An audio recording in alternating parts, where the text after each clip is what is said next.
Saturday morning, 9th of July 2022. Today's Skidmark is something that is very disturbing to me, and I have to talk about it. And I'm talking about Germany. My teenage years were spent in a German community, and obviously the German culture, German people played a major role in forming me. My whole life I've had great respect for Germany, for Germans, and for German products.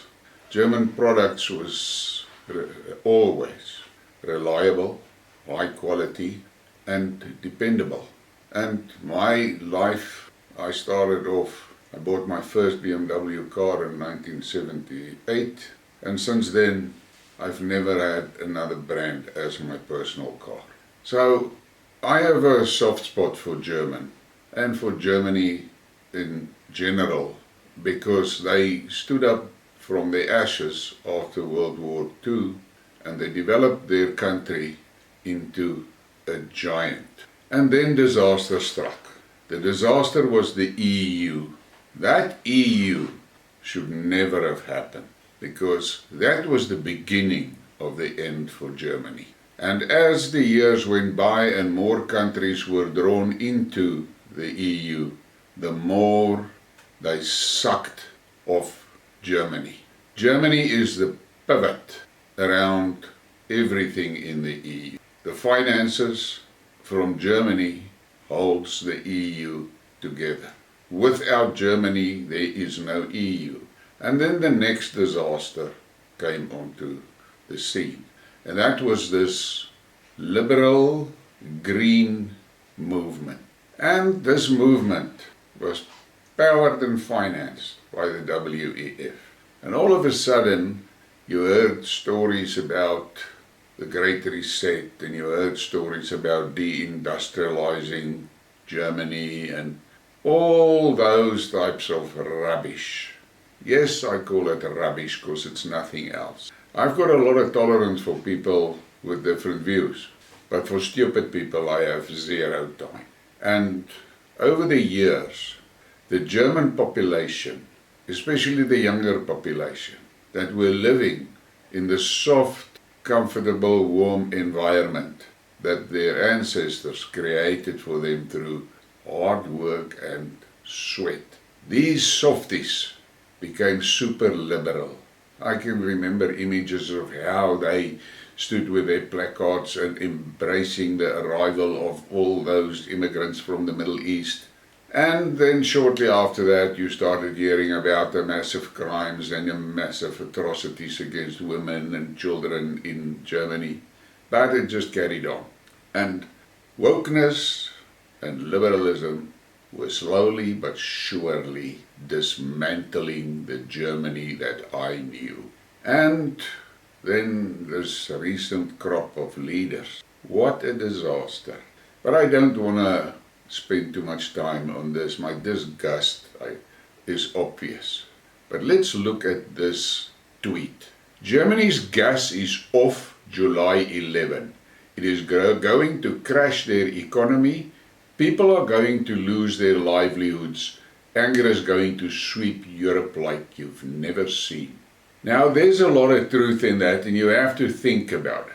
Because you cannot talk about Europe or the EU without talking about Germany and the role that Germany is playing there.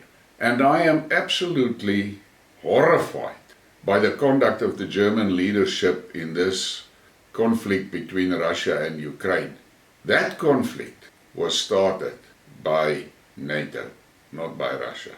And the Europeans stood idly by while the Ukraine regime in Kiev murdered and butchered the people in the Donbass. And I am still quite confused how it really happened, but I have an opinion that the normal people on the street were totally unaware of what was actually going on. But let that be. In that war-driven sanctions against Russia, Europe committed suicide economic. The economic suicide is going to be fast and quick, but the citizens of Europe are going to suffer and struggle and slowly but surely be strangled until they're done. And this is all part of the WEF plan. We know that, and I'm not going to spend time on conspiracy theories and things like that. That is the reality. The WEF has clearly indicated what their missions are, and one of their missions is depopulation, and the other mission is deindustrialization. And it was with horror that I watched, actually not horror, I was actually amused, watching how Germany decommissioned their nuclear power plants and moved over to green energy, windmills and solar panels. And we all know where that has gone. And where are Germany today? Because of their choices in the war, their choices has made it impossible for them to avoid the energy crisis, and they are starting up their coal plants. That is how many steps back. We all know that nuclear power is the safest and the cheapest and the most reliable. But let's leave that aside. Let's look at what is actually happening in Europe. If you look at this graph, and it shows how the German trade balance has collapsed. For the first time since 1991, it is negative. Now, this is something very important, because Germany is actually, for trade purposes, the pivot of the whole Europe. So if Germany collapses, Europe will collapse very rapidly after that. It will be like a domino effect. If we look at this tweet, if Germany was smarter, it could have exploited the opportunity to leave Washington's orbit, head to Moscow, sign a new Lavrov-Baerbock pact. Secret protocol is optional. They just have to remember not to do the second part. And it may sound stupid. And the guy posted this maybe lightheartedly, but there's a lot of reality in that post. Then we get this, and I mean, for me, a guy that had a hell of a lot of respect for Germany and for Germans in general, to read something like this. German Economy Minister Robert Habeck, with a heavy heart, asked Canada to release Siemens gas pumping units stuck there after repairs due to the sanctions, writes Bloomberg. He clarified that he was asking Canada to send the units not to Russia but to Germany. What the hell is this? With a heavy heart. Germany, the Germany that I knew, would pick the phone up and phone that Canadian and say, listen, make sure that that turbine is on the next flight, or you're going to have problems. Did you hear me? Goodbye. And put the phone down. But no, there's wokey, greeny liberals. And they are chit-chatting with their woke, liberal softy in Canada all the time, trying to be so woke. But Germany is facing a disaster. And then there's this one. The EU shooting themselves in the feet to please their overlord. And we all know which overlord that is. That overlord is sitting in Washington. And I cannot believe that after the hell that the Germans went through in World War II, and the fact that they managed to build their economy back to, and their country back to where it was 10 years ago, 20 years ago, they gave up their independence. They gave their independence away. First into the EU, and then they started to follow their footsteps, or let's say then they got into lockstep with the EC, and who is playing the dancing tune? Washington. This guy responded on, with a heavy heart, my gosh, is Habeck serious? His country is going to run out of gas and his industry is going to collapse, and he is playing games with Canada about pumps to score political points and say, see, I care about sanctions. Is he for real? Guys, I am disgusted in the conduct of that German leadership. They actually deserve to crash and burn. I feel sorry for the population, but just a little bit, because the population put these idiots in charge.